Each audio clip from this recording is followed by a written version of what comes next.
जय हिंद दोस्तों। आज हम स्टार्ट कर दिए हैं यूपी पुलिस कांस्टेबल के लिए मैथ का प्रैक्टिस सेट, जिसमें हमने 20 प्रश्नों को लिया है। कभी कभी ऐसा होगा कि जो 38 प्रश्न आता है आपके मैथ में रीजनिंग को मिक्स करके, उसको भी हम एक दो बार कंप्लीट करेंगे। लेकिन फिलहाल हम 20-20 प्रश्न का प्रैक्टिस सेट लेके आया करेंगे, जिसमें हमें क्या होगा कि आए हुए प्रश्नों को हम यहाँ पे आप लोगों को सॉल्व कराएंगे। उससे आप लोगों का बढ़िया प्रैक्टिस हो जाएगा और एग्जाम से पहले प्रैक्टिस ही आपकी बहुत मायने रखती है। तो आए हुए प्रश्नों को ही मैं लेके आया हूँ और ज़्यादा बातें नहीं करेंगे हम लोग। हम सेलेक्टेड हैं, सिलेक्शन कैसे लेना है ये हम आप लोगों को सही तरीके से सिलेक्शन दिलाने का सही प्रोसेस कंप्लीट कराऊंगा। और हम सेलेक्टेड हैं, सिलेक्शन पार कराएंगे, ये हमारी थीम है। तो इसलिए आप लोग हमारे से जुड़े रहें और नए हैं तो सब्सक्राइब करें। Thank you. चलिए स्टार्ट करते हैं। सबसे पहले हमारे सामने प्रश्न है, ये जो सिंप्लीफिकेशन का है, बोर्ड मास वाले रूल से लागू होगा, इस पे रूल से सॉल्व होगा। तो सबसे पहले जो बोर्ड मास का रूल होता है वो क्या होता है, BODMAS।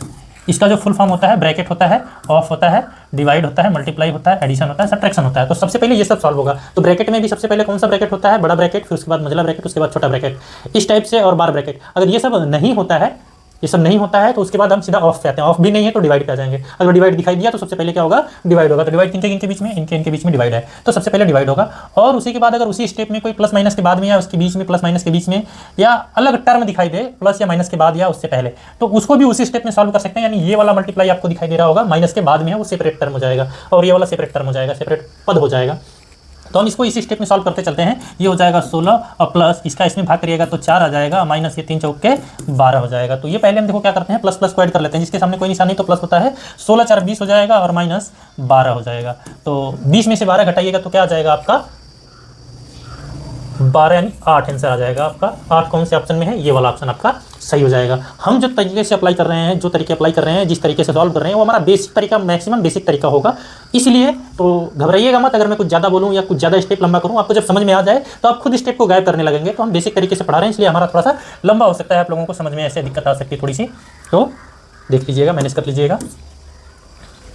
चलिए स्टार्ट करते हैं, मूल्यांकन कीजिए। अब सेम वही रूल इसमें भी अप्लाई होगा, सेम रूल अप्लाई होगा। सबसे पहले ये वाले डिवाइड में है, बस ब्रैकेट आ गया इसमें, ब्रैकेट को हम सीधा हटा देंगे और ये देखो सेम वाला रूल अप्लाई होगा। यहाँ पे क्या हो जाएगा, ये डिवाइड में है तो इनको पहले हम सॉल्व करेंगे। उसके बाद ये देखो सेपरेट है यहाँ से यहाँ तक का, और उसी टाइप से यहाँ पे यहाँ तक का है। यानी एक एक एग्जाम में 2-2 3-3 प्रश्न सिंप्लीफिकेशन से आपके कई बार आ जाते हैं। और सिंप्लीफिकेशन में कई बार जो है थोड़ी टफ होता है, कई बार आसान होता है। तो हम सिंप्लीफिकेशन में भी पहला सेट है तो हम सिंपल वाला आपके सामने रखे हैं, ठीक है। तो चलिए -9 हो जाएगा, माइनस। अब इसके बाद क्या हो जाएगा, इनको भाग करिएगा सीधा, तो दोनों क्या है, माइनस में है और ब्रैकेट में। हम सीधा इसके ब्रैकेट को ओपन कर दिए हैं और इसके बाद इसको हम सीधा भाग कर देंगे तो कितना हो जाएगा, 15 चौके 60 हो जाएगा। यानी खाली 4 आ जाएगा, क्योंकि दोनों माइनस में है तो माइनस उसका खत्म हो जाएगा। अब इसके बाद क्या हो जाएगा, ये एक माइनस में है और ये कोई निशान नहीं तो प्लस होता है। तो 3 और 7 जो है ये क्या हो जाएगा, माइनस और प्लस है तो माइनस में आंसर आएगा इसका, क्योंकि मल्टीप्लाई करते समय माइनस और प्लस का मल्टीप्लाई होता है तो माइनस में आता है। और 3 7 क्या हो जाएगा, 21 हो जाएगा। यानी सारे के सारे क्या हो गए, माइनस में ही आ गए। तो 21 4 25 25 9 34 हो जाएगा। ये वाला ऑप्शन आपका सही हो जाएगा। ठीक है दोस्तों, एकदम बेसिक तरीके से बता रहा हूँ, बहुत ज़्यादा समझा रहा हूँ। तो हमसे जुड़े रहिए, आप लोगों को समझ में आए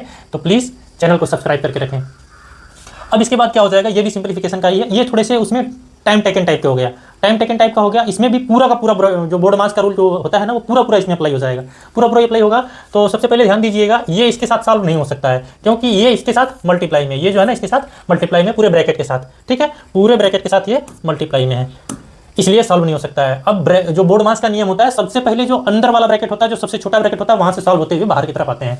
अगर कुछ ऐसा हो जो डायरेक्ट हो सकता है तो वो कर लेते हैं, लेकिन यहाँ पे ऐसा कुछ भी नहीं है। हम सीधा अंदर वाले ब्रैकेट में चलेंगे, सबसे छोटे ब्रैकेट में, ठीक है। बार ब्रैकेट होता है तो सबसे पहले बार ब्रैकेट को सॉल्व करते हैं। बार ब्रैकेट नहीं है, सबसे छोटा ब्रैकेट है, बाकी को हम उतारते चलेंगे, ठीक है। तो क्या हो जाएगा, 50 - 7 गुणे 2 + 5, ये एक दूसरे के साथ जुड़ नहीं सकता, क्योंकि ये जो 5 है इसके साथ मल्टीप्लाई में, जैसे ये 7 इस पूरे ब्रैकेट के साथ मल्टीप्लाई में था ना, ये 5 भी इस पूरे ब्रैकेट के साथ मल्टीप्लाई में, इसलिए वैसे ही रहेगा ये, ठीक है।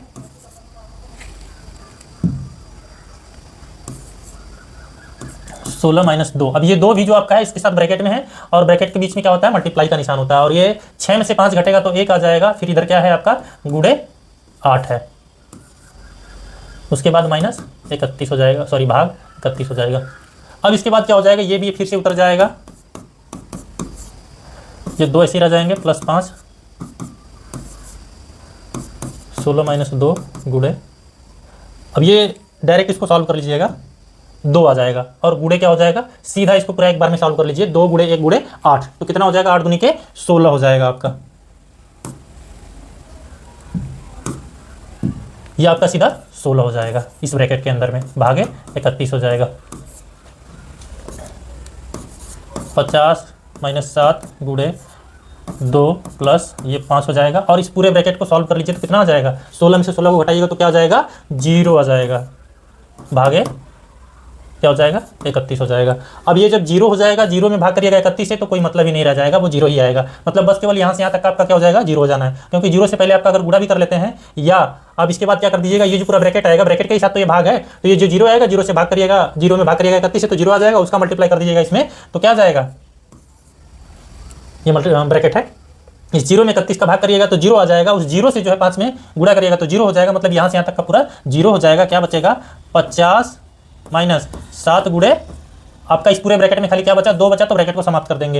ये 50 माइनस क्या हो जाएगा, 14 हो जाएगा, 50 में से 14 घटाइएगा तो क्या आ जाएगा आपका, 36 आ जाएगा, 36, ये वाला ऑप्शन आपका सही हो जाएगा। ठीक है दोस्तों, पूरा बेसिक से बताया हूँ, कोई स्टेप गायब नहीं किया हूँ ज़्यादा से ज़्यादा। ठीक है, अब इसमें ध्यान दीजिएगा, ये क्या बता रहा है कि 50 और 40 की क्रमिक छूट कितनी एकल छूट के बराबर है। तो इसमें क्या करना होता है, कभी भी 2 क्रमिक छूट दिया हो, 2 क्रमिक छूट दिया हो तो उसके लिए एकल छूट कैसे हम निकालते हैं, क्रमागत छूट के लिए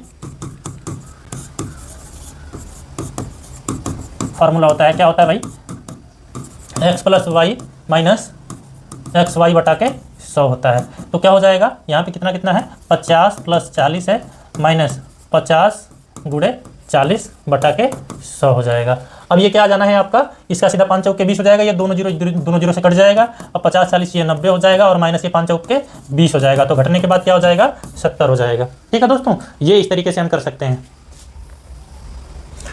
और ये देखिएगा क्या है, व्युत्क्रमानुपाती के लिए साइंस वगैरह में भी कई बार आपने देखा होगा, इसमें क्या होता है कि कभी भी ये दे रखा है कि x और y व्युत्क्रमानुपाती हैं, यानी क्या है, x और y क्या है, एक दूसरे के व्युत्क्रमानुपाती हैं। व्युत्क्रमानुपाती का निशान थोड़ा अच्छे से बना लीजिएगा आप लोग, ये ऐसे होता है। तो जब ऐसे होता है ना, तो ये वाला क्या होता है कि ये जो व्युत्क्रमानुपाती का निशान है, ये निशान हटके अगर बराबर का निशान लगता है तो इसके लिए इधर नियतांक आ जाता है, एक नियतांक आ जाता है, वो साइंस में होता है फार्मूला, और इसका यहाँ पे मल्टीप्लाई हो जाएगा तो x y हो जाएगा बराबर नियतांक, यहाँ पे इसको हटाने के बाद क्या हो जाएगा, इसके यहाँ पे 1 है तो उसमें k का मल्टीप्लाई हो जाएगा, बराबर क्या होता है, k होता है। जब ये नियतांक हटता है तो k आ जाता है नियतांक की जगह पे, लेकिन इधर क्या है, 1 है, अगर कुछ और होता 1 की जगह तो उसका इसमें 2 के साथ k के साथ मल्टीप्लाई हो जाता। तो आपका कौन सा आंसर हो जाएगा, ये वाला आंसर हो जाएगा। तो एक्स वाई बराबर क्या है, k, एक्स वाई बराबर k, ये वाला ऑप्शन आपका सही हो जाएगा।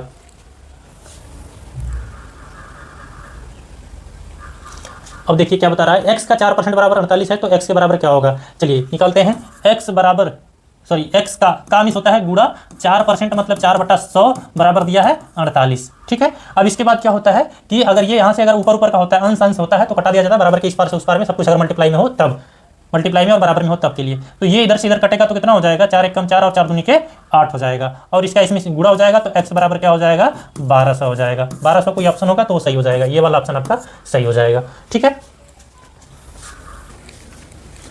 चलिए नेक्स्ट आ चुका है, 300 वस्तुओं का विक्रय मूल्य 500 विक्रय मूल्य 300 वस्तुओं का विक्रय मूल्य और 500 वस्तुओं का क्रय मूल्य के बराबर है, तो हानि या लाभ प्रतिशत ज्ञात कीजिए। ठीक है, तो चलिए हम लोग स्टार्ट कर लेते हैं।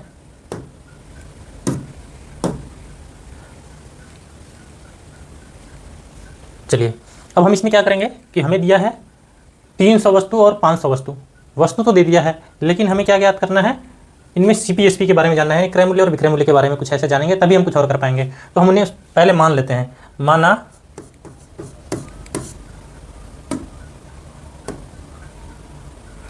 माना CP X SP Y, यानी सेलिंग प्राइस जो है, सेलिंग प्राइस Y मान लिया हमने, कॉस्ट प्राइस X मान लिया। जब ऐसा हम अगर मान लेते हैं तो अभी हमारे पास क्या करना होगा कि हमें जो प्रश्नानुसार दे रखा है उसको क्या लिखते हैं, प्रश्नानुसार लिखते हैं, बस ये समझाने के लिए है।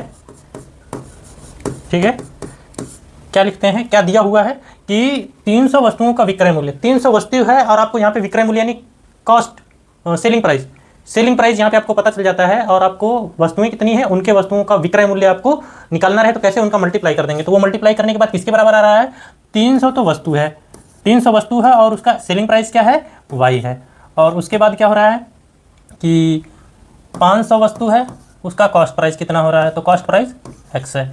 ठीक है, तो अब यहाँ पे क्या हो जाने वाला है आपका, ये वाला इसके नीचे आ जाएगा, यानी y बटा x आ जाएगा, y बटे x हो जाएगा। ये 300 इधर से इधर चला जाएगा, या यहीं से कटा दो, अगर यहीं से कट रहा है तो। अब क्या बचेगा, 5 बटा के 3 बचेगा।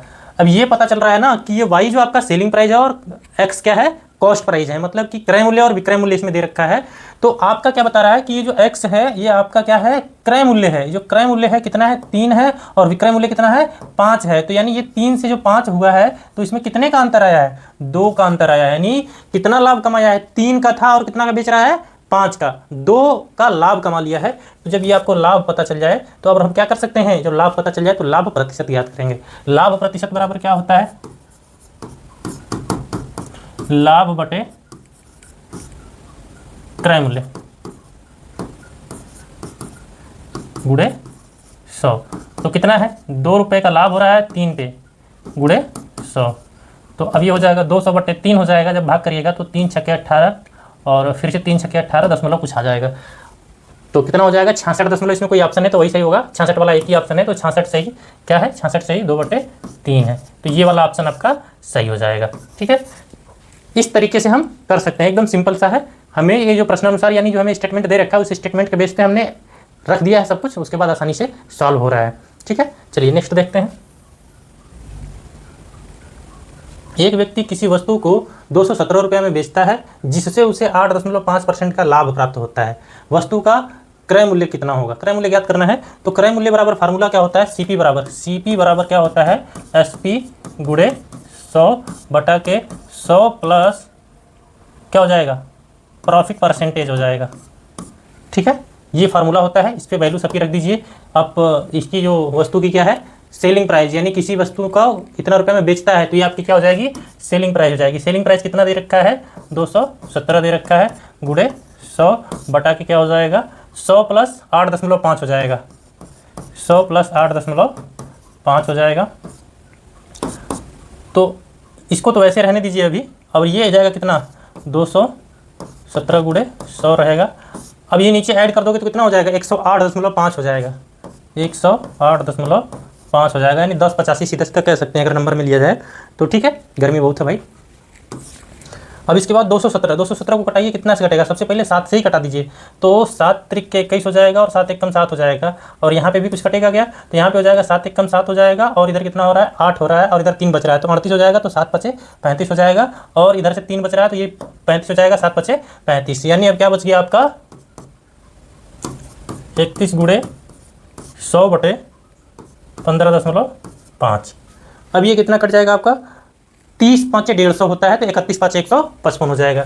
ये 5 बार में कट जाएगा तो ये ऊपर क्या बचेगा, 100 बचेगा, नीचे क्या कितना बचेगा, 0.5 बचेगा। तो ये अब कट के कितना आ जाएगा, इसको जब कटाइएगा तो आ जाएगा सीधा 200 आ जाएगा। कैसे आ जाएगा भाई, ये जो आपका 100 है ये दशमलव हटाइएगा तो 1000 हो जाएगा। और 1000 में कभी भी 5 से भाग करिएगा तो 5 दूनी के 10 और 00 आ जाएगा, यानी 200 आ जाएगा। ये आपकी सही वैल्यू आ चुकी है। ठीक है, चलिए नेक्स्ट देखते हैं। 19 क्रमागत संख्याओं का औसत 41 है। इन संख्याओं में सबसे छोटी संख्या ज्ञात कीजिए। एक तो सबसे सिंपल सा है, एकदम कॉमन सेंस पे बेस पे है। सबसे सिंपल सा क्या है कि जब आपको पता चल जाए कि क्रमागत संख्याएं हैं और संख्याएं कितनी विषम संख्याएं हों, कितनी संख्याएं, संख्याओं का जो नंबर है वो कितना, वो विषम में हो अगर, तो उस स्थिति में थोड़ा सा आसान हो जाता है। जो औसत होता है वो बीच वाला नंबर होता है, जो औसत होता है वो बीच वाला नंबर होता है। तो अब इसमें क्या कर देना, जैसे मान लीजिए आपका क्या है, औसत इसमें दे रखा है 41, औसत 41 दे रखा है। तो इससे पीछे टोटल 19 संख्याएं अगर हैं तो इसमें से इससे पीछे कितनी होंगी संख्याएं, 9 होंगी, और इससे इधर भी 9 होंगी, तभी तो 9 9 18, और बीच में मिला करके जो हो जाएगा 19। टोटल 19 संख्याएं अगर हैं तो इस साइड में आपकी कितनी हो जाएंगी, 9 हो जाएंगी, इस साइड में 9 हो जाएंगी, बीच में 41 होगा। जब औसत दे दिया जाए तब संख्याएं विषम बार हो, संख्याएं जब विषम बार हो तो उस स्थिति में क्या हो जाता है, जो बीच वाला नंबर होता है वही औसत होता है, जो औसत होता है वो बीच वाला नंबर होता है। तब जब क्रमागत संख्याएं हो, संख्याएं जब क्रमागत दिया हो और उनका औसत दिया हो तब के लिए बात कर रहा है। अब यहाँ पे ध्यान देना है कि जब ये इससे पीछे कितने लोग हैं, 9 लोग हैं, तो 41 में से 9 घटाइएगा तो सबसे छोटा वाला नंबर तो ही पता चलेगा। इससे पीछे 9 लोग हैं, यानी यहाँ से यहाँ तक आइएगा 9वें नंबर पे, तो वही तो सबसे छोटा नंबर होगा। यानी 41 में से 9 घटा दीजिए तो कितना हो जाएगा, छोटा नंबर,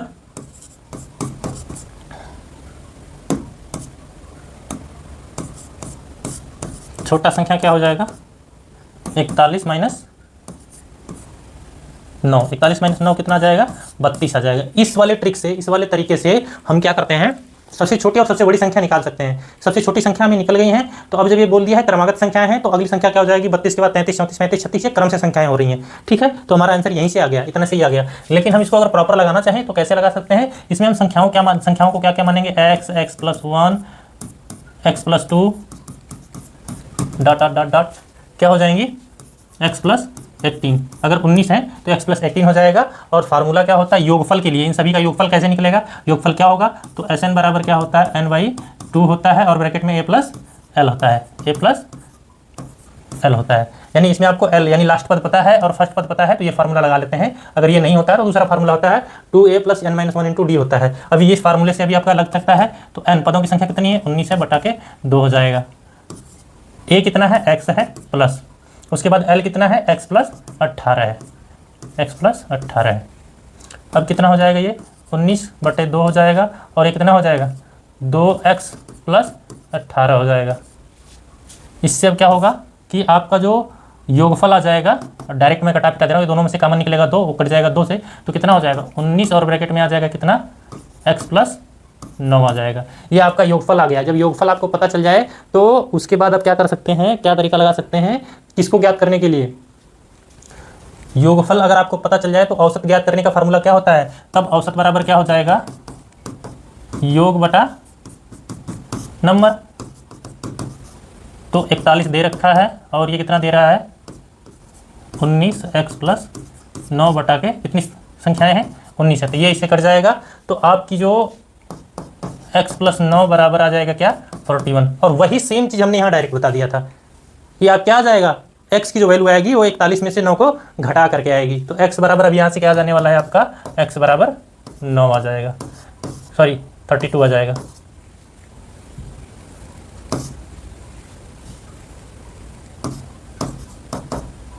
x बराबर 32, यानी अब ये 9 इधर जाके घट जाएगा, 41 में से 9 घटेगा, वही चीज़ हमने इधर डायरेक्ट बता दिया है। तो ये वाला ज़्यादा सेफ है, ज़्यादा आसान है। और ये तब के लिए लगता है जब ये संख्याएं आपकी जो क्रमागत संख्याएं हो वो विषम हो और उसके बाद क्या हो रहा हो कि औसत दे दिया हो और सभी संख्याएं क्रमागत हो, तो इस स्थिति में ऐसा लग सकता है। ठीक है, चलिए नेक्स्ट देखते हैं। अब इसको पढ़ते हैं। इसमें क्या होगा, शिवम, रुपेश और मंदार का औसत वजन 46 है, शिवम और रुपेश का वजन 39 है, रुपेश और मंदार का वजन 48 है, तो रुपेश का वजन ज्ञात कीजिए। तो ऐसी स्थिति में हमें क्या करना पड़ता है, ये थोड़ा सा लॉन्ग मेथड हो सकता है इसमें, और बेसिक से पढ़ेंगे तब। जब बेसिक से हम करना चाहें तो क्या हो सकता है, सबसे पहले इसमें कितने लोग हैं, शिवम को S लिखेंगे और रुपेश को R लिखेंगे, मंदार को M लिखेंगे। ये 3 लोग हैं, संख्याएं 3 हैं, इन तीनों का औसत दे रखा है कितना, 46। तो जब ये 3 लोग हैं तो इनके बटे 3 हो जाएगा, बराबर कितना दे रखा है, 46। ये औसत बराबर हो जाता है सभी का योग बटा के संख्या होता है। तो ये डायरेक्ट यहाँ लिख लीजिए, यहाँ लिखने की जरूरत नहीं है, थोड़ा सा एक स्टेप कम करिए आप लोग। तो क्या हो जाएगा, अब ये गुड़े 3 हो जाएगा, 3 छक्के 18 हो जाएगा, इसके साथ गुड़ा हो रहा है तो 3 चौके 12 13 हो जाएगा। इसको समीकरण 1 बना दीजिए। ठीक है, इससे थोड़ा सा आसान हो जाएगा आपका। अब उसके बाद किसका किसका दे रखा है, शिवम और रुपेश का दे रखा है, शिवम और रुपेश का दे रखा है कितना, 39। और ये कितने लोग हैं, 2 लोग हैं, तो 2 लोगों की इसके नीचे 2 करोगे, इससे अच्छा डायरेक्ट वहाँ पे कर दो। ठीक है, ये 39 गुणे 2 कर दीजिए तो कितना हो जाएगा, 78 हो जाएगा। ये समीकरण 2 हो गया।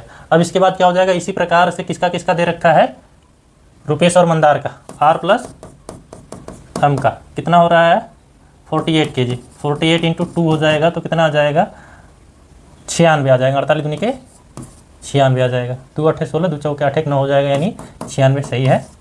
ये हमारा समीकरण 3 बन गया। अब क्या करेंगे ना कि कुछ ऐसा बनाने का प्रयास किया जाएगा जिससे कुछ कटे पीटे। तो कैसे कटेगा पीटेगा, कुछ कैसे मैक्सिमम से मैक्सिमम चीज़ें एलिमिनेट होगी, वो कैसे हो सकता है। तो पहले इन दोनों को हम क्या कर देंगे, ऐड कर देंगे, इन दोनों को ऐड कर देंगे, यानी समीकरण क्या कर देंगे, 2 + 3 कर दीजिए। तो क्या आ जाएगा, S अकेला है तो अकेला रह जाएगा, R 2R हो जाएगा, प्लस M बराबर क्या हो जाएगा, इन दोनों को ऐड कर दीजिए। तो 8 6 14 को 4 हो जाएगा, 9 7 16, 9 7 16 1 17 हो जाएगा, 174 हो जाएगा। ये समीकरण 4 बन जाएगा। यहाँ तक हमने कुछ ज़्यादा नहीं किया हुआ है, इसको बस क्या किया है, जो दिया है उसको हमने उसी तरीके से लिख करके थोड़ा सा समझाया हुआ है। ठीक है, अब इसके बाद हमें क्या करना पड़ेगा, अब हमारा 1 और 4 एक जैसा लग रहा है, एक जैसा लग रहा है, तो हम इनको कुछ कर सकते हैं। क्या कर सकते हैं भाई, तो हम समीकरण क्या कर देंगे, 4 में से समीकरण 4 - 1 कर दिया जाए तो क्या हो जाएगा, ये R है 2R है। ठीक है, R 2R हो जाएगा, S और M उतर जाएगा। अब इनको ऐड कर देने के बाद ये हमारा आ गया, इसमें से इसको घटाइएगा जब, तो क्या घटेगा यहाँ पे, सीधा S + R + m हो जाएगा बराबर कितना है 138 हो जाएगा। इनको जब हम सब्ट्रैक्ट करते हैं तो इसको सबको माइनस करते जाते हैं और इसको माइनस कर देंगे तो क्या हो जाएगा, s से s खत्म हो जाएगा, m से m खत्म हो जाएगा क्योंकि माइनस प्लस है। और ये चीज़ें आपने बचपन में या पिछली क्लासों में बहुत पढ़ा हुआ है। तो r 2r में से r सब्ट्रैक्ट होगा तो r बचेगा और इधर से घटेगा तो कितना बचेगा, 14 में से 8 घटेगा तो 6 बचेगा और इधर ये 3 बचेगा। r बराबर कितना आ गया, 36 आ गया। और ये वाला ऑप्शन कौन सा है, डी ऑप्शन है। 36 आपका डी ऑप्शन है। कुछ चीज़ें इसमें हमने जो है डायरेक्ट करा है, उसको पूरा प्रोसेस करके दिखाया नहीं है। तो आपको समझ में आ जाना चाहिए, जिसको भी अगर समीकरण सॉल्व करने में कोई दिक्कत नहीं है उसके लिए आसान हो जाता है ये। किसी मूलधन पर 6% वार्षिक दर से 3 वर्ष की अवधि के लिए साधारण ब्याज ज्ञात कीजिए। चलिए फार्मूला क्या होता है, SI बराबर PRT बटा के 100 होता है। ठीक है, SI की वैल्यू कितना दे रखा है, 576 दे रखा है। P की वैल्यू आपको ज्ञात करना है, नहीं दिया है। R की वैल्यू दे रखा है 6% और T की वैल्यू दे रखा है 3 वर्ष बटा के 100 हो जाएगा।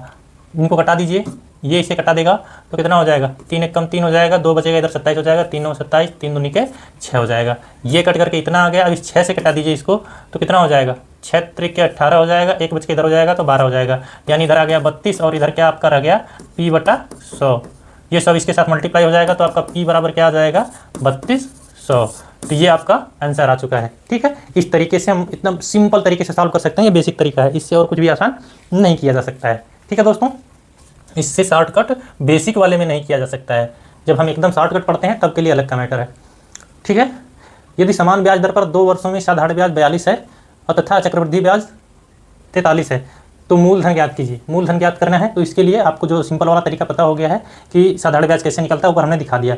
लेकिन जो साधारण ब्याज निकलता है हमारा प्रत्येक वर्ष के लिए साधारण ब्याज समान रहता है। अगर पहले वर्ष साधारण ब्याज 10 रुपया लगा है तो हर साल 10 रुपया ही साधारण ब्याज लगता है। यही इसकी खासियत है। और जब साधारण ब्याज जो होता है पहले वर्ष के लिए जितना लगता है, पहले वर्ष के लिए उतना ही चक्रवृद्धि ब्याज भी लगता है। इस चीज़ को ध्यान रखना।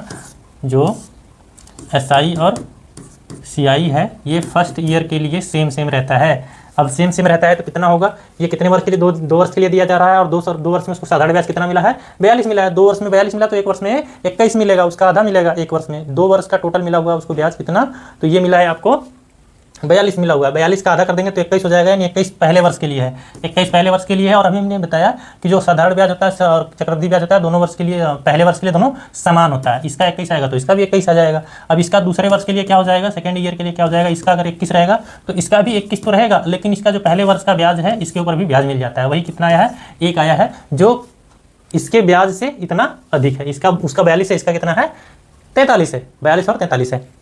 ठीक है, तो हमें इस चीज़ को जानना जरूरी था, इसलिए हमने इतना समझाया है कि हमारा जो पहले वर्ष का ब्याज होता है उसके ऊपर भी ब्याज लगता है। और यहाँ पे अंतर दिया रखा है, क्या ब्याज का अंतर कितना है, ब्याज का अंतर दे रखा है 45 माइनस 42 बराबर कितना 1। ये जो 1 आया है ना, ये जो 1 आया है, ये वाला 1, ये वाला जो 1 आया है, इसको समझने के लिए कि वो जो 1 आया है वो पहले वर्ष के ब्याज के ऊपर ब्याज आया है। तो उसके लिए फार्मूला क्या हो जाएगा, आपका जो पहले वर्ष का ब्याज है वो कितना है 21 है, तो आपका P कितना हो जाएगा 21 हो जाएगा। और SI कितना हो जाएगा, SI बराबर PRT/100 से। अभी SI यहाँ पे क्या हो जाएगा, आपको 1 रुपया मिल रहा है। SI जो पहले वर्ष का ब्याज है उसके ऊपर जो ब्याज मिल रहा है वो 1 रुपया मिल रहा है। और आपको P दे रखा है कितना 21, और हमें यहाँ से R निकालना है, R निकालना है। P कितना है 1 वर्ष, 1 वर्ष के लिए ही तो 1 रुपया आ रहा है उसका, 21 रुपया पे 1 रुपया मिल रहा है 1 वर्ष के लिए। और नीचे कितना हो जाएगा 100 हो जाएगा। तो ये R यहीं रह जाएगा और ये इसके नीचे चला जाएगा तो कितना हो जाएगा 100 बटा 21 हो जाएगा। ये R की वैल्यू पता चल गई। और हमारा मेन जो साधारण ब्याज दे रखा है वो कितना है, SI बराबर PRT बटा 100। SI कितना दे रखा है 2 वर्ष के लिए, 42 दे रखा है। P ज्ञात करना है, R अभी अभी हमने निकाला है कितना 100 बटा 21, ये R निकला है। गुड़े टाइम कितना दे रखा है 2 वर्ष दे रखा है, बटा के 100 हो जाएगा। ठीक है, अब ये कितना हो जाएगा, इस 2 से ये कटा दीजिएगा तो कितना हो जाएगा 21 हो जाएगा, बराबर ये 100 से 100 कट जाएगा तो क्या बचेगा P बटा के 21 हो जाएगा। ठीक है, P बटा के 21 हो जाएगा, 21 का इसमें मल्टीप्लाई कर दीजिएगा तो P बराबर कितना आ जाएगा 441 आ जाएगा। P बराबर 441। P की वैल्यू हमें निकालना था और P की वैल्यू हमारी आ चुकी है, P बराबर 441। ठीक है, इस तरीके से हम सॉल्व कर सकते हैं। ये समझाने में टाइम ज़्यादा लगा, जिसको समझ में आ जाएगा वो इतना टाइम नहीं लगाएगा, कई स्टेप को वो छोड़ दिया करेगा। चलिए अब क्या है, पीतल से बने एक अर्धगोलाकार कटोरे की आंतरिक त्रिज्या इतना है और 4 रुपये प्रति सीएम स्क्वायर की दर से इसे अंदर की टिन चढ़ाने की लागत कितना आएगी, कितना आएगा वो ज्ञात करना है। तो उसके लिए सबसे पहले इसका हम क्षेत्रफल निकालने की कितना क्षेत्रफल है उसका, ठीक है। उसके लिए क्या होता है, इसका क्षेत्रफल जो होता है वो कितना आता है 2 pi r square, 2 pi r square होता है किसका, ये अर्धगोले का, अर्धगोले का क्षेत्रफल कितना आता है 2 पाई आर स्क्वायर होता है। तो 2 यहाँ रख लिए, पाई की जगह 22/7 रख लीजिए। अब उसके बाद आर की वैल्यू दे रखा कितना 3.5, तो उसका स्क्वायर करने से अच्छा 2 बार लिख के फिर कटा पिटा लो, ये हो गया। अगर कुछ कट रहा है तो कटा दीजिए, कितना हो जाएगा 7 × 5 = 35 हो जाएगा, यानी 0.5 हो जाएगा। अब क्या हो जाएगा, अब कटाइए, कुछ कट रहा है तो चलिए ये हो जाएगा, इसके साथ ये मल्टीप्लाई हो जाएगा, 2 × 5 = 10 हो जाएगा, 1 हो जाएगा, ठीक है। अभी आपके पास क्या बचा 22 × 3.5 बचा है, ठीक है। तो इसका आप मल्टीप्लाई कर दीजिए, 35 दूनी के 70 को 0 हो जाएगा और 35 दूनी के 70 और 70 7 77 हो जाएगा, 77 दशमलव क्या आ जाएगा 0 आ जाएगा, यानी खाली 77 कर सकते हैं। ये आपका कितना आ गया, क्षेत्रफल आ गया, क्षेत्रफल आ गया किसमें, सीएम स्क्वायर में। जब ये आपका क्षेत्रफल आ गया तो अब इसके बाद क्या कर सकते हैं, हमें इतने क्षेत्रफल के लिए 4 रुपये प्रति सीएम स्क्वायर की दर से, ये इतना सीएम स्क्वायर है हमारे पास, अगर एक सीएम की स्क्वायर का अगर 4 रुपया लगता है तो 77 का कितना हो जाएगा, तो मल्टीप्लाई कर लीजिए। तो खर्च, लागत या खर्च, ठीक है, लागत कितनी हो जाएगी, लागत हो जाएगी 77 × 4, तो कितना आ जाएगा 4 × 7 = 28, 4 × 7 = 28, 2 30 हो जाएगा, 308 हो जाएगा। तो 308 कोई ऑप्शन है तो वही सही हो जाएगा, ये सही हो जाएगा आपका। चलिए नेक्स्ट देखते हैं। एक कस्बे की वर्तमान जनसंख्या इतनी है तथा जो प्रतिवर्ष 25% की दर से बढ़ रही है। 3 वर्ष पूर्व और तथा 2 वर्ष पूर्व जनसंख्या में अंतर ज्ञात कीजिए। तो इसके लिए क्या करना होता है, सबसे पहले एक फार्मूला हमें पता होता है कि P बराबर क्या होता है, A/1 + R/100⁴n, जहाँ n क्या है, जहाँ A क्या है, A है वर्तमान जनसंख्या, वर्तमान संख्या। जब इस जनसंख्या वाला कोई कहीं भी अगर ऐसा वाला सवाल आता है जनसंख्या वाला, तो ये फार्मूला अगर यूज होने लायक है तो यूज़ कर सकते हैं वहाँ पे, ठीक है। चलिए यहाँ पे क्या हो जाएगा, ये पॉपुलेशन हमें ज्ञात करना है, जिस वर्ष का ज्ञात करना पड़ेगा वो एन की वैल्यू होगी, जितने वर्ष के लिए ज्ञात करना होगा। तो सबसे पहले 2 और 3 वर्ष के लिए पूछा है तो हम T2 ज्ञात करेंगे, यानी 2 वर्ष के लिए। 2 वर्ष के लिए पॉपुलेशन कितनी हो जाएगी, ए की वैल्यू हमारा कितना दे रखा है 1,10,000, 1,10,000 दे रखा है। अब क्या हो जाएगा, 2 वर्ष के लिए ज्ञात कर रहे हैं तो एन की वैल्यू 2 हो जाएगी, 1 + R। R क्या बता रहा है कि कितने % की दर से बढ़ रही है, 25% के, तो 25/100 हो जाएगा, इसके पावर 2 है। तो ये अभी तो ऐसे ही रह जाएगा 1,10,000। नीचे क्या हो जाएगा, ये इससे कटा देंगे तो ये यहाँ पे बचेगा 25 × 100 4 बचेगा, यहाँ पे 4 1 कम 4 1 5/4 हो जाएगा, इसके पावर 2 हो जाएगा।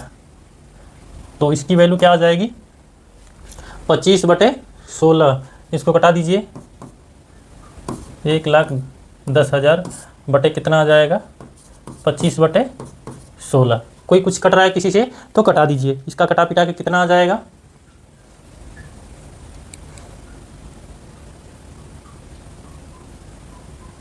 इसको इससे कटा दीजिए और उसके बाद उसमें ये इसका मल्टीप्लाई हो जाएगा।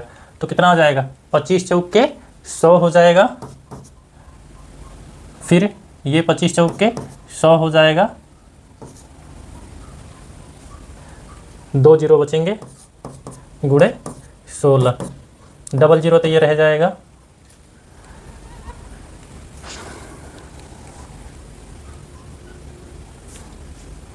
16 चौके 64 को 4 हो जाएगा, 16 चौके 64, 64 6 70 हो जाएगा। ये हो जाएगा, एक ज़्यादा 0 बच रहा था क्या यहाँ पे, हाँ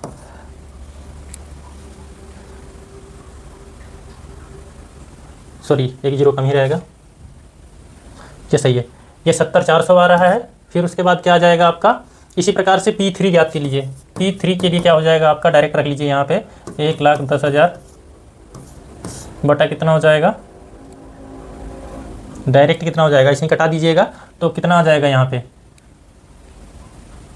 5/4 के पावर 3 हो जाएगा, ठीक है। अब इसको हम क्या कर सकते हैं, 4 चौके 16 चौके 64 इसके साथ मल्टीप्लाई हो जाएगा,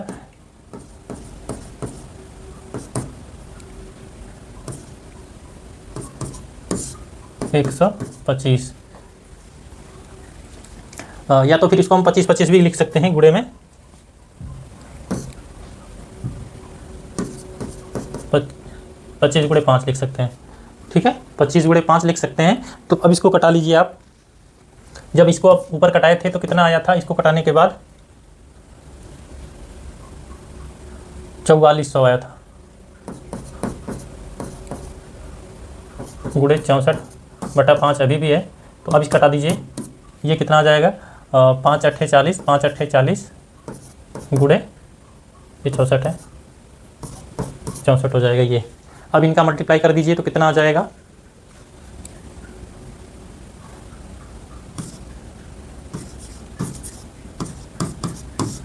4 अट्ठे 32 को 2, 4 अट्ठे 32 एक 35 हो जाएगा, 4 अट्ठे 32 3 35 होगा, 35 हो जाएगा, 6 अट्ठे 48 हो जाएगा, 6 अट्ठे 48 हो जाएगा, 48 4 52 हो जाएगा, 2 हो जाएगा, ये 5 8 13 को 3 हो जाएगा, 3 2 5 1 6 हो जाएगा, ये आपका हो जाएगा कितना, 56 32। ये 56 32 आ गया।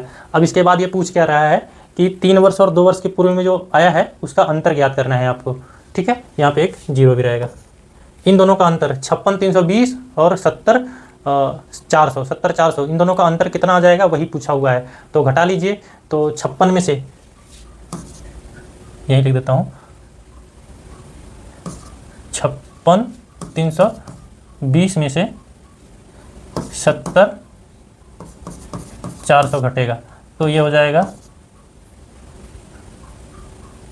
13 में से 4 जाएगा 9।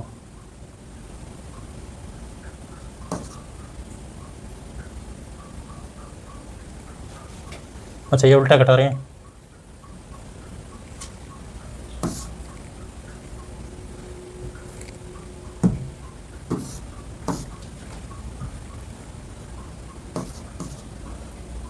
छप्पन 320, अब ये 0 हो जाएगा, ये 8 हो जाएगा। ऐसा कोई 80 ऑप्शन किसी में दिख रहा है लास्ट का, तो ये वाला ऑप्शन है, यानी इसके पहले 14 और 0 आ जाना है आपका। ये तरीके से आपका आ सकता है। ये वाला आपका बेसिक तरीका, जब आपको कैलकुलेशन पता रहेगी, कैलकुलेशन जब पता रहेगा तो आप इतना कैलकुलेट करेंगे नहीं, आप बीच में स्टेप को गायब भी करेंगे, ठीक है। चलिए नेक्स्ट करते हैं। पेट्रोल के मूल्य में प्रति लीटर 50% की वृद्धि होती है, इसकी खपत में कितने प्रतिशत की कमी कर दी जाए कि होने वाले व्यय में केवल 11% की वृद्धि हो, ठीक है। 50% की सबसे पहले क्या हो रही है, मूल्य में वृद्धि हो रही है। तो वृद्धि के बाद इसका मूल्य क्या हो जाएगा,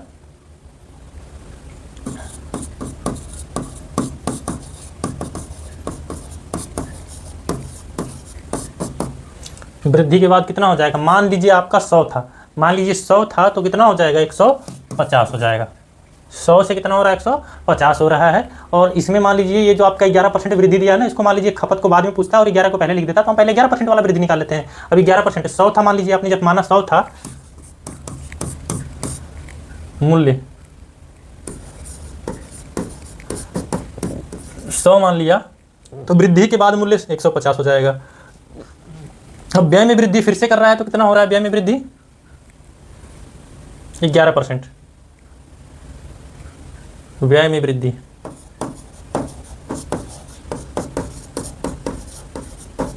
व्यय में वृद्धि कितनी हो रही है, 100 था तो 100 से कितना हो रहा है, 111 होगा। 11% बढ़ रहा है, मतलब 111 हो रहा है। तो ये जो 111 से इसमें 150 से 111 में जो आया है, 150 से 111 में आने में कितने का अंतर हुआ है, तो ये क्या आपका हो रहा है, हानि, ठीक है। हानि, हानि कितना हो गया इसका, इसको घटा लीजिए तो कितना हो जाएगा, 39 हो जाएगा। आपका हानि आ गया 39। जब आपकी हानि आपको पता चल जाएगी 39 है तो हानि प्रतिशत निकाल लीजिए, ठीक है। हानि प्रतिशत कितना आ जाएगा,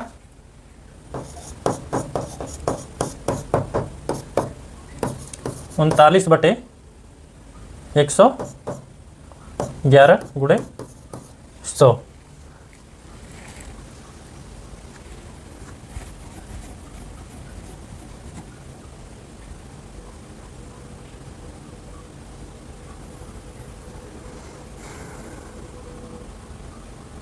अच्छा, ये 11 पे नहीं होगा, ये 50 पे होगा। 150, 150 से तो हानि हुआ है, 111 हुआ है। 150 से 111 पे आया है, तो मेन उसका जो था वो बेसिक कौन था, 150 था। 150 से 111 पे आया है, तो 150 वाला रहेगा ये। अब इसके बाद क्या हो जाएगा, इसको कटाइए तो ये 3 से कटेगा, तो 3 5 15 हो जाएगा, ये 0 हो जाएगा, और 3 1 कम 3, 3 3 के 9, यानी 13 बटा के 50 आ जाएगा। 13 बटा 50 गुणे 100। 1 0 से 1 0 कट जाएगा, ये 5 दूनी के 10 हो जाएगा, 13 दूना के 26 आ जाएगा। 26, ये वाला ऑप्शन आपका सही हो जाएगा। ठीक है दोस्तों, इसमें कोई ज़्यादा लंपट नहीं रहा, ये आसान सा रहा है, हो गया। चलिए नेक्स्ट है, एक कार्य को, हाँ चल रहा है, सब कुछ सही चल रहा। दोस्तों टेक्निकली इशू बहुत ज़्यादा रहता है हमारे पास, अभी नए नए डेवलप किए हैं सब कुछ। आपको पता है कि फोर्स में इतनी सारी सुविधाएं नहीं कर पाना आसान नहीं है कर पाना। हमने बहुत मुश्किल से आप लोगों के लिए डिजिटल बोर्ड का जुगाड़ किया हुआ है, और बहुत मेहनत से इतनी गर्मी में आप लोगों को पढ़ा रहे हैं, तो प्लीज़ सपोर्ट करिएगा। चलिए ध्यान देते हैं। ए किसी कार्य को 16 दिन में पूरा कर सकता है, बी उसी 12 दिन में कर सकता है, और एक साथ मिल करके सी कितने दिन में कर सकते हैं, 4 दिन में पूरा कर सकते हैं। जब सभी एक साथ मिल जाते हैं तो इनका जो एलसीएम है वो निकाल लीजिए। एलसीएम निकालिएगा तो कितना हो जाएगा, 12 का, 16 का, उसके बाद क्या है 4।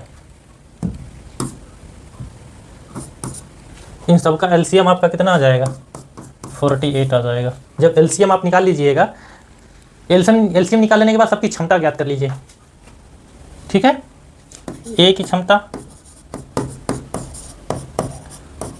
ए की क्षमता कितनी है, वो कितने दिन में कर सकता है, 16 दिन में पूरा कर सकता है, लेकिन कुल काम कितना है, 48 है, तो इसकी क्षमता कितने आ जाएगी, 3 आ जाएगी। इसी प्रकार से बी की 48 बटा 12 आ जाएगी, तो इसका 4 हो गया। अब इसके बाद ये जो तीनों एक साथ मिल जाते हैं, सी की सहायता से उन्होंने कार्य 4 दिन में पूरा कर लिया। सी की सहायता से मतलब ए और बी तो पहले से ही है, उसमें सी मिल गया, मतलब तीनों मिल गए। जब तीनों मिल गए तो काम कितने दिन में खत्म हो रहा है, 4 दिन में खत्म हो रहा है। मतलब अब किसकी, ए प्लस बी प्लस सी, इन तीनों की एक साथ जो क्षमता होगी कितनी होगी, कितना हो जाएगा, ये कुल तो 48 है, लेकिन ये कितने हैं, 4 है, तो कितना आ जाएगा इसका, ये 4 दिन में खत्म कर लेते हैं, तो इनकी क्षमता कितनी आ जाएगी, 4 1 4, 4 दूनी के 8, इनकी क्षमता कितनी आ गई, 12। जब आपको पता है एक ही व्यक्ति का क्षमता आपको नहीं पता है, बाकी तो सबका पता चल चुका है, एक व्यक्ति कौन है जिसका क्षमता आपको नहीं पता चला, सी का नहीं पता चला है। जब सी का नहीं पता चला है तो ए और बी का आपको पता ही है, इस ए प्लस बी प्लस सी में जो भी है उसमें से घटा दीजिएगा तो सी की क्षमता पता चल जाएगा। सी की क्षमता कितना हो जाएगा, ए प्लस बी की क्षमता, ए प्लस बी प्लस सी की क्षमता कितनी है, 12 है। इसमें से किसको घटाना है आपको, ए और बी की क्षमता घटा देना। ए और बी की क्षमता कितनी है, 4 प्लस 3 है, यानी 7 है, तो घटाने के बाद कितना आ जाएगा, 5 आ जाएगा। मतलब सी की क्षमता कितना आ गया, 5 आ गया। सी उसे कितना दिन में अकेले खत्म कर सकता है, 5 दिन में खत्म कर सकता है। ठीक है, जब इसकी क्षमता पता चल जाए, सी का क्षमता पता चल गया है, सी की क्षमता आपको पता चल गया 5। जब क्षमता आपको पता चल चुका है तो इसमें पूछ रहा है कि सी कितना दिन लेगा। क्षमता इसकी 5 है, क्षमता इसकी, सी की क्षमता 5 है और कुल काम कितना है, तो समय पता चल जाएगा। समय इसका निकालने के लिए इसकी क्षमता से एलसीएम में भाग कर देंगे, यानी इसमें कुल काम में, कुल काम बटा के क्षमता यानी 5 हो जाएगा, तो कितना है 48 बटा के 5, तो भाग कर दीजिए, इसका कितना आ जाएगा, 5 8 40 नहीं, 5 9 45 हो जाएगा, 5 9 45, 3 बचेगा, 5 6 30, यानी 9.6 आ गया। यानी सी उसे 9.6 दिन में समाप्त कर देगा, 9.6 दिन में सी उस काम को समाप्त कर देगा। ठीक है, सबसे पहले सबकी क्षमता हमने निकाला है। सबकी क्षमता जब हमें पता चल जाए तो जिसका भी पूछ लिया जाए कि ये कितने दिन में समाप्त कर सकता है, तो ये समय कितना ले सकता है, 9.6 दिन में समाप्त कर देगा। ठीक है दोस्तों, चलिए नेक्स्ट करते हैं। एक व्यक्ति 4 किलोमीटर प्रति घंटा की चाल से कोलकाता से अहमदाबाद जाता है तथा उसी रास्ते या उसी मार्ग से 12 किलोमीटर चाल से कोलकाता वापस आता है। पूरी यात्रा के दौरान उसकी औसत चाल क्या होगी। कभी भी ऐसा वाला आपको सवाल दिख जाए तो ऐसी स्थिति में क्या करना होता है, जब सेम रास्ते पर अलग अलग चाल से आए और जाए तो ऐसी स्थिति में क्या कहते हैं, सापेक्ष चाल इसकी क्या हो जाएगी, इसकी हो जाएगी 2xy अपन x प्लस वाई। ये जो फार्मूला है ये बड़ी फेमस सा फार्मूला है, ये यहाँ पे काम आता है। ये तब के लिए काम आता है जिस रास्ते जाए उसी रास्ते आए और अलग अलग चाल हो। तो ऐसी स्थिति में क्या हो जाएगा, इसका 2 इंटू एक्स की मतलब कि कितना है 4 है, फिर 12 है बटा के 4 प्लस 12 है, तो कितना हो जाएगा 2 गुणे 4 गुणे 12 और नीचे कितना हो जाएगा 16। तो 4 चौके 16 हो जाएगा और ये 4 तिहाई 12 हो जाएगा, यानी 3 दूनी कितना हो जाएगा 6 हो जाएगा। आपका कितना समय लगेगा, 6 घंटा लगेगा। ठीक है, ये 6 घंटा लगेगा। कितना सिंपल सा सवाल है, ये फार्मूला पे हमने सब कुछ रख दिया है, फार्मूला पे रखते ही हमारा आंसर आ चुका है। चलिए ये भी उसी टाइप का है, थोड़ा चेंज है ये। लोकेश शहर ए से शहर बी तक यात्रा करता है। यदि लोकेश अपनी कार को अपनी सामान्य स्थिति की 3/4 चाल पर 3/4 रहेगा, यहाँ पे 3/4 चाल पर चलता है तो वह बी तक 24 मिनट देर से पहुँचता है। ये 3/4 टाइप नहीं हो पाया था। 3/4 चाल पर चलता है तो वह बी तक 24 मिनट देर से पहुँचता है। यदि लोकेश अपनी सामान्य चाल से चले तो ए से शहर बी तक यात्रा करने में उसका कितना समय लगेगा। तो ऐसी स्थिति में क्या होता है, एक फार्मूला में याद करना पड़ेगा। जब क्या हो कि ए बाई बी के रूप में क्या हो रहा हो, चाल से चला जाए।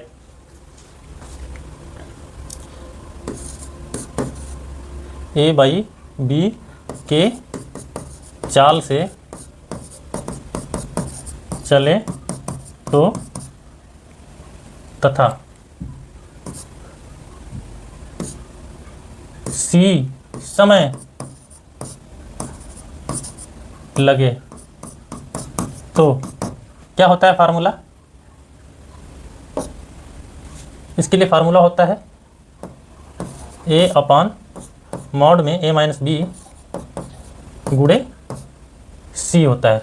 सी क्या है, यहाँ पे टाइम है, इसको टी भी मान सकते हैं। ठीक है, इसको टी भी मान सकते हैं। तो ऐसी स्थिति में ये हम निकाल सकते हैं आसानी से इसका कि कितना समय लगेगा, इसका समय हम आसानी से निकाल सकते हैं यहाँ पे। तो क्या हो जाएगा, ए की जगह कितना दे रखा है 3 दे रखा है, ए की जगह 3 दे रखा है और यहाँ पे कितना है 3/4 माइनस 3 कर दोगे, जब मॉड में है तो पहले ही सही कर लो। और समय कितना दे रखा है 24 मिनट, तो ये 3 गुणे 24 ही होगा क्योंकि नीचे घटने के बाद 1 आ जाएगा। तो कितना हो जाएगा 24 तिहाई 72 हो जाएगा, 24 तिहाई 72। कितना आसान सा सवाल था। ये फार्मूला जिसको याद रहेगा वो फटाक से कर लेगा। देखो कुछ प्रश्न जो है लैंग्वेज अगर उसकी रहती है और सवाल लंबा रहता है तो कई बार वो आसान भी रहता है। आय और व्यय का अनुपात 6:5 में है और आय में 40% की वृद्धि होती है और व्यय में 20% की कमी होती है। यदि प्रारंभिक व्यय इतना है तो अंतिम बचत ज्ञात करना है, बचत। ठीक है, तो सबसे पहले हमें क्या दे रखा है, अनुपात दे रखा है। अनुपात को हम बटे में भी लिख सकते हैं 6/5 और इसमें जो पहला वाला जो रहेगा वो क्या रहेगा, आय रहेगा। तो ये क्या है, आय है। और उसके बाद क्या रहेगा, व्यय रहेगा। ये वाला क्या है, आय और व्यय का अनुपात दे रखा है 6:5। अब उसके बाद इसमें क्या बता रहा है कि प्रारंभिक व्यय का मान दे रखा है, मतलब 5 की वैल्यू दे रखा है। 5 की वैल्यू क्या दे रखा है, 4,50,000। ठीक है, 5 का मान इतना है तो 1 का मान कैसे निकलेगा, यहाँ से इसके साथ कटा दिया जाए तो 5 9 45 हो जाएगा, यानी 90,000 आ जाएगा। ये आपका क्या आ गया, व्यय है। 1 की वैल्यू जब आपको पता चल जाए 9 है तो 6 की वैल्यू ऐसे ही पता चल जाएगा क्या है, आय आपको पता चल जाएगा। इसमें 9 छक्का 54 हो जाएगा और 0 हो जाएगा, 5,40,000 हो जाएगा। मतलब आपको आय पता चल गया कि आय कितना है और व्यय कितना है। आय और व्यय के बारे में पता चल चुका आपको। ठीक है, आसानी से। अब उसके बाद हमें क्या करना पड़ेगा, इनमें बढ़ाने के लिए बोल रहा है कि 40% की वृद्धि की जाए, 40% की वृद्धि की जाए। तो पहले किसमें 40% की वृद्धि की जा रही है, आय में, यानी इसमें 40% की वृद्धि की जा रही है। तो वृद्धि की जाएगी तो नई आय बनेगी। ठीक है, नई आय कैसे बनेगी, जो है यानी 5,40,000, 40,000। इसमें क्या बोल रहा है कि 40% वृद्धि हो रहा है, मतलब 140% हो जा रहा है। तो 140% पे लिख सकते हैं 140 बटा के 100 बराबर क्या आ जाएगा, 1 जीरो से 1 जीरो कट जाएगा, ये जीरो से ये जीरो कट जाएगा, इसको गुणा कर लीजिए। 3 जीरो यहाँ पे लिख लिया जाए पहले से ही। अब उसके बाद क्या है, 14 चौक के 56 को 6 हो जाएगा, 14 पचे 70 और 70 5 75 हो जाएगा। ठीक है, 7,56,000 हो जाएगा ये। अब उसके बाद नई व्यय क्या होगी, नई व्यय कैसे निकालेंगे, इसमें क्या बोल रहा है 20% की कमी कर दी जाए। 20% की कमी कर दी जाए, जब ये बढ़ाया गया है तो 100 से 140 हुआ है, कोई भी चीज़ 100% होता है, वो 100 से कितना बढ़ा दिया है 140 कर दिया था। अब यहाँ पे ये क्या कम हो रहा है, तो इसका व्यय कितना है, व्यय है 4,50,000, 4,50,000। इसमें क्या कर रहा है कि कितना परसेंट की, 20% की कमी कर रहा है, मतलब 80% की वैल्यू पूछ रहा है। 80 बटा के 100 कर दीजिए, कटा दीजिए, 1 जीरो से 1 जीरो कट जाएगा, ये जीरो से ये जीरो कट जाएगा, पहले तो 3 जीरो लिख लिया जाएगा। उसके बाद क्या हो जाएगा, 8 का इसमें गुणा कर दिया जाए, 8 पचे 40 हो जाएगा, फिर 8 चौक के 32, 32 4 36 हो जाएगा। ठीक है, अब इसके बाद ये पूछ रहा है कि अंतिम बचत क्या होगी। ये आय है, ये व्यय है, आय और व्यय को जब घटा लिया जाए, आय में से व्यय को घटा लिया जाए, तो उस स्थिति में इसका जो है वो बचत आ जाएगा। तो नई बचत, नई बचत क्या हो जाएगी, 7,56,000 माइनस 3,60,000। ठीक है, अब इसको घटा लिया जाए तो कितना आ जाएगा, ये 3,96,000, 3,96,000 ये होता है। इस तरीके से, ये एकदम सिंपल सा था, इसमें आपको हिंट दे रखा था, वैल्यू दे रखा था, आसानी से हो गया है। इस टाइप से आप इसको कर सकते हैं। केतन ने एक शर्ट खरीदी और उसे महेश को 5% लाभ पर बेचा, और महेश ने उसे डेविड को 24% हानि पर बेचा। मतलब यूज करने के बाद ये इससे क्या कर दिया, कमी पर बेच दिया है। तो यदि डेविड जो रहा, यानी जो लास्ट में उसने जो बेचा है डेविड को, तो डेविड ने उस शर्ट को कितना में खरीदा है, 3990 रुपये में खरीदा है। तो केतन द्वारा, जो केतन है, केतन सबसे पहला वाला जो खरीदा था, कितने में खरीदा था, सबसे पहला वाला, ठीक है, कितने में खरीदा था, तो उसका हमें ज्ञात करना है। तो इसमें कितना लेन देन हुआ है, अगर मान लीजिए हमने कि क्या कर दिया जाए, केतन ने कितने रुपए में खरीदा है, तो x रुपए में खरीदा है। केतन ने यदि x रुपए में खरीदा है, या मूल्य मान लो, मूल्य इसका क्या है, x है, x रुपए में उसने खरीद लिया था। तो अब उस पर क्या हो रहा है, उस पर कितना बार खरीद बेच हो रहा है, तो पहले x है, जो मूल्य था पहला, उस पर क्या हुआ है, सबसे पहले कितना क्या कर दिया गया है, 5% लाभ पर बेचा गया है। 5% लाभ का मतलब 105% यानी बटा के 100 हो जाएगा। फिर ऐसे ही अब उसके बाद क्या किया जा रहा है, 24% हानि की जा रही है। 24% हानि कीजिए तो कितना हो जाएगा, 76 हो जाएगा, 76 बटा 100 हो जाएगा। मतलब ये 105% हो गया, 76% हो गया। तो इस सब करने के बाद क्या बताया जा रहा है कि ये कितने में मिल रहा है, 3990 में मिल रहा है। यानी कि 5% पहले लाभ पर और 76% यानी 24% हानि पर बेचा जा रहा है। तो ये 5% लाभ मतलब 105% का हो जाएगा, और ये 76% हो जाएगा। तो 76% लिखने से अच्छा 76 बटे 100 लिख लो, 105 बटा 100 लिख लो। ये इस तरीके से लिख लेने के बाद इनको कटाना है हमें। कटाइए, चलिए करते हैं। तो सबसे पहले किससे कटेगा, ये 3 से कटा लीजिए एक बार।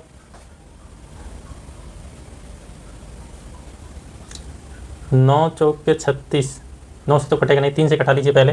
तो ये कितना हो जाएगा, 3 एक कम 3 हो जाएगा, 3 त्रिक 9 हो जाएगा, 3 त्रिक 9 हो जाएगा। अब इसको कटा लीजिए, या ये कटेगा, 3 त्रिक 9 और 3 पचे 15 हो जाएगा। और कोई कट रहा है तो कटाइए। ये 133 आया हुआ है अभी, 1330 मान लो इसको, ठीक है, 1330 मान लिया जाए। तो अब इसके बाद क्या हो जाएगा, ये तो कट चुका है, 5 से कटेगा क्या, या 7 से कटेगा। तो ये 7 एक कम 7 हो जाएगा, 6 बचेगा, 7 9 63, 7 पचे 35 हो जाएगा। और ये 7 एक कम 7 और 7 9 63, 19 बार में कट जाएगा। यानी इधर हो गया 19 और इधर हो गया 5। तो ये 19 चौक के 76, ये इसको भी 4 बार में काट दिया। अब ये 100 का 100 में गुणा करके ये इधर भेज दो, इधर कुछ नहीं बचा, अब सब कुछ कट चुका है। और इधर क्या बचा, 5 चौक के 20 बचा हुआ है। यानी x बराबर क्या आपका हो गया, 1 के पीछे 4 जीरो, और इसके नीचे क्या हो जाएगा, 20 हो जाएगा। ये इससे कट जाएगा, और 1 जीरो इसका ये बच रहा था, ठीक है, ये इधर 1 जीरो बच रहा था, तो 1 जीरो इधर लिख लिया जाएगा। अब इसको कटा दीजिए तो 5000 आ जाएगा। ये 1 0 ये वाला कटा है, मान लो ये वाला रुका हुआ है, तो ये 5000 आ जाएगा। तो इस तरीके से दोस्तों हम लोगों ने जो यूपी पुलिस कांस्टेबल में एक्सपेक्टेड सवाल होते हैं उनको हमने आपके सामने कर लिया है। और हम जो प्रश्न लेके आए हैं ये PYQ हैं, ये आपके 2024-25 में इस टाइप से प्रश्न पूछे हुए हैं, मैंने उनको उठाया है। तो मैंने ये जो प्रैक्टिस सेट रखा है ये सिंपल सा रखा है, आसान सा रखा है, और जो आ सकते हैं सिंपल पेपर जो बनेगा, एकदम सिंपल नहीं, जो सिंपल से थोड़ा ठीक पेपर बनेगा वो इस टाइप के ही बनेंगे, कुछ कैलकुलेटिव होंगे। इसमें मैंने कई सारे कैलकुलेटिव प्रश्न भी डाले हुए हैं, तो आप इससे घबराइए मत। इस तरीके से जो है हमने आपको सिलेक्शन के नज़दीक पहुंचाने का काम किया है कि आदि अगर आप हमारे प्रैक्टिस सेट को लगाते रहे तो आप सिलेक्शन के बहुत नज़दीक होंगे। हमने जो तरीका अपनाया हुआ है ये तरीका क्या है कि शॉर्टकट नहीं है, और शॉर्टकट तरीका जो होता है एग्जाम्स नज़दीक बचे हैं तो आप भूल जाया करोगे, इसलिए हमने जो आप पहले से ही बेसिक पढ़े हैं उसी वाले मेथड से हमने आज बताने का प्रयास किया है। और हम सिलेक्टेड हैं, सिलेक्शन पार कराने का जो है ठेका ले रखा है, समझ लीजिए आप लोगों का। तो आप हमसे जुड़े रहिए, हम आपको सिलेक्शन पार कराएंगे। इसी प्रकार के कंटेंट आपको मिलते रहें, इसके लिए हमारे चैनल से जुड़े रहें। हमारे चैनल पर नए हैं तो सब्सक्राइब कर लें। धन्यवाद, जय हिंद।